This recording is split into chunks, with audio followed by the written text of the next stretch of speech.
So today we'll be talking about the Galaxy Unpacked event, which happened a few days ago. I have to say how impressed I am with how far we've come as regards innovation as human beings, and so many of the things we saw just blew my mind, especially the improvements to the S22 series line, and let's not even talk about the Book 3 series. Like, I'm so excited about them all. And I have to say, you think you've seen it all, but then these companies just keep pushing the bar, and it's just very exciting for a gadget lover like me. So, Olale, what were your favorite parts of the event? My favorite part of the event is the multi-device control that Samsung just released as part of its ecosystem play as well. So that's my favorite part of it. Yeah, but like that part, I like it. I like that they've introduced it to Samsung, but I could not late. I did not late to the game. They were late. I mean, finally, they're joining Apple. Some of my concerns would be, you know how Samsung has always been bunched in with the rest of the Android gang, and so like there's a seamless operation between all Android devices. So with this, their new feature, that means that if you probably have a Samsung laptop and you have an Android phone, you can't enjoy multi-device control. I'm guessing it's just a Samsung thing. Well, we still don't know yet. So I'm guessing like the way ecosystem functionalities work. So for Apple, it's an enclosed functionality, like within the Apple ecosystem.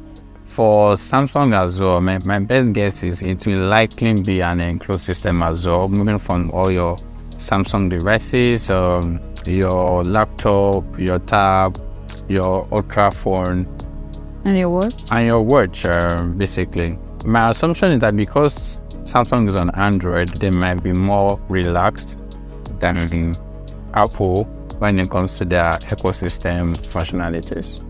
That makes sense, but still, it just seems like such a copy behavior. It's not like I hate Samsung, but I'm just saying because like Samsung people are always dragging Apple people. So, but I don't think it's about copy behavior, funny enough. Because the thing is, I mean, if you're a brand and you have like a wristwatch, then you have like your AirPods, then you have tabs, then you have your phone, and of course you have laptops. These are like 5, of course, Samsung projector as well. Oh yeah, they have so many other. And I mean, it makes sense. Like, okay, should these devices behave independently, or is there a way that can bring them together? If you use 2 or more of these devices, then there should be something seamless that you would like to have. I think it's also a way of keeping people in your brand within like the same ecosystem. So if I like a Samsung person, I like the ecosystem play, I want to get like a Samsung laptop as well, and then also the watch, because there's something fun that ties all of them together. So that's the result of the ecosystem. Yeah, I agree. I think it's a very smart like marketing decision, because this way they'll probably see a rise in maybe if there were some of their products that were not getting as much sales as before. With this ecosystem, is like the same way Apple people are like, let me just buy. You see someone that uses an iPhone, the person probably has a MacBook and an iPad, because everything just works seamlessly in that ecosystem for them. So this way Samsung can leverage on that as well and have more people buy their other products, simply because they all interact easily. So it's a smart choice at the end of the day. So moving on to the 3 phones they released, which is the S23, S23 Plus, and the S23 Ultra. So what do you have to say about that? Actually, what do you have to say about it? Fine, okay, I'll go first. So I think the general design is really nice. I like how they went for the whole eco-friendly theme with it. So they claim sustainability and everything, you know, that's what we are in, global warming and all not. So they claim that all the materials used in building the external design are all eco-friendly materials. So recycled. Yeah, they're recycled. So yeah, so it's really nice and thoughtful of them to do that, because I think we're already doing too much harm to our immediate environment as human beings. So it's good to see a gadget brand take full responsibility in that area. I think for me as well, I don't think I'm impressed with the S23 lines. I mean, the reason why I would say that is because the difference or the upgrade from S22 to S23 not that much. Is not that much, right? So if you are moving from S22 to S23, there is no other marginal utility that you are getting. It reminds me of some other brand that released their gadgets and there wasn't much difference between. Okay, yes, I'm shading Apple. But if you're moving from like your S20 or S10 or S21, you are jumping to S23, then it's really, you feel the impact. Yeah, you see that there is like a big difference, a big jump. But S22 to S23, not so much. Even the design that actually varies. Yeah, they still look the same. I think it's just size The Ultra is like 6.8. Yeah, and the performance. 480. But funny enough, they actually reduced the selfie camera from 40 megapixel to 12 megapixel, which was like strange. But the thing is, even in reducing that, for the Ultra, at least they doubled the resolution. So it's like the same camera, okay, but the resolution is different. So I don't know how they did it, but basically they doubled the resolution, and they also introduced this night mode thing, whereby even in the lowest of lights, you know how Samsung phones use good lighting for the camera to really perform well, but they introduced a new lens that in the lowest of lights it would still get high clarity pictures. So that's like the major improvement in the camera. So yes, in Nigeria, so that regardless of your light situation, you can still take selfies in the dark and still look good. Exactly. So I think what to note is that megapixel is pretty much not like the basis for the performance or the quality of a camera. Yeah, there's so much more. You like your phone comes with a 12 megapixel camera, but the processing is really good. The camera software is like pretty much top notch. You would still get like as much quality picture as possible. iPhone only had 40 megapixel camera as of last year, and imagine how good iPhone cameras are without having like a big megapixel. So even though like that is a jump from 40 to 12 megapixel, I don't think it will affect the quality of that camera.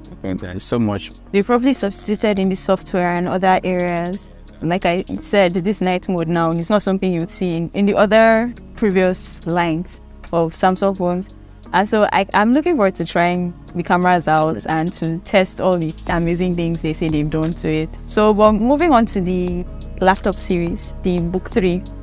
Okay, so for the Galaxy laptops, right, it's called the Galaxy Book 3 series. Then there is the Pro, there is the Ultra, and then there is the Pro 360. Yeah. And this is one of the things that made me fall in love with Samsung, right? Especially because introduction of these laptop lines and then the introduction of the ecosystem play is so attractive.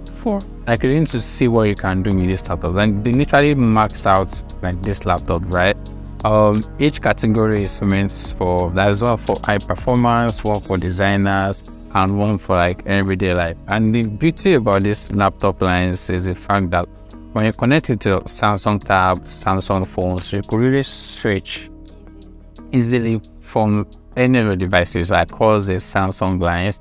Okay, so for the Book 3, I think it looks really attractive. At first, I was worried about the size because like the Pro comes in, I think 14 and 16, yes, and then the Ultra comes in only 16. So I was like, these are really large laptops. I remember during the events, they showed this like graphic designer and a content creator. Like I was a bit skeptical about the Book 3 series because I thought it looked a bit too big, and I mean like it's 14 inches and 16 inches for the Book 3 Pro, and then the Ultra is 16 inches. So I felt like it would be a bit hard to walk around with it and all of that, but I liked how they showed the content creator that like she switched between using her laptop and working on her phone. So it made me understand that like for someone like me that would probably be on the go, I won't feel, it's not so heavy. I mean like the design, it looks slim, sleek, and like it looks amazing. I really love the design of it. And I also liked how they showed us the graphic designer. I think that, I'm not sure if he's a graphic designer, so if I'm wrong, don't quote me. A gamer plus a 3D. Yeah, no, it was when like these are like